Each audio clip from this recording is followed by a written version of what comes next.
Of all the things students worry about most in my communication courses, it's typically giving a speech. So I wanted to take a minute and walk you through the one presentation that you will do by yourself this semester. So when students say, do I have to give speeches? Oh, the short answer is yes. But the longer answer is, it's not so bad, and it's only one by yourself. So let's jump into the informative speech, and I just want to walk you through some things that a lot of students ask about. And so this is your overview of what is the informative speech, what does it have to be about. So first, let's talk topic. You are going to choose a topic from this incredible textbook. You're going to choose a definition, a strategy, a concept, something that maybe you didn't know before, but you're going to dive in a little deeper, maybe become a subject matter expert. You may teach us about the 5 love languages, or you may talk about listening strategies, or attribution theory, or the halo effect.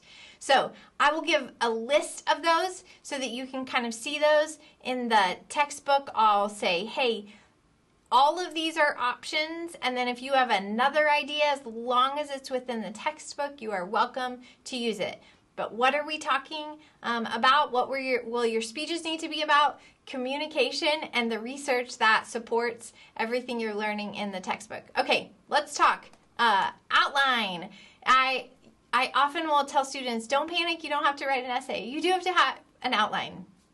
And so this will be what you'll submit that is in written format. It'll have to be typed, and there'll be a template for you to use, but you will have to submit an outline, and you'll need to include at the end of that outline the references that you use.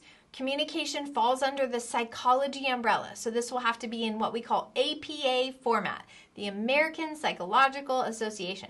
So you'll need to make sure it's in APA format. A lot of you have taken an English class and it's in MLA format, so make sure that when you're pulling your resources that you're using APA format. Okay, finally, video submission. This one is really important because you're going to have to submit your video online. You need to make sure you have good audio and video, and then you will post it on Blackboard using the software in Blackboard. You can also create a .mov or a movie file on your own computer. Lots of students do it, and you can do that through just a regular video recording. Or you can create a free login to Zoom, which allows you to upload or share your screen so you can present with a PowerPoint. You can also create a YouTube video and then post the link to that. So you definitely have options, but either way, you're going to need to have a video submission and it cannot be you hanging out in your bedroom, laying on your bed, talking to us into your phone. We don't want to feel like this is something that people used to call vlog, like a video blog. We want it to be a formal, academic presentation. So the other thing I want to end with are frequently asked questions that come in from students. And the first one always is, how long does this have to be? It needs to be 3 to 5 minutes. I will tell students, the magic number is 3. So you need 3 minutes of length. You're going to need 3 sources, and you're going to need to have at least 3 main points. Most of your speeches, the body of your speeches will have 3 main points. So the magic number is 3. 3 sources, it needs to be 3 minutes, and you need to have 3 main points.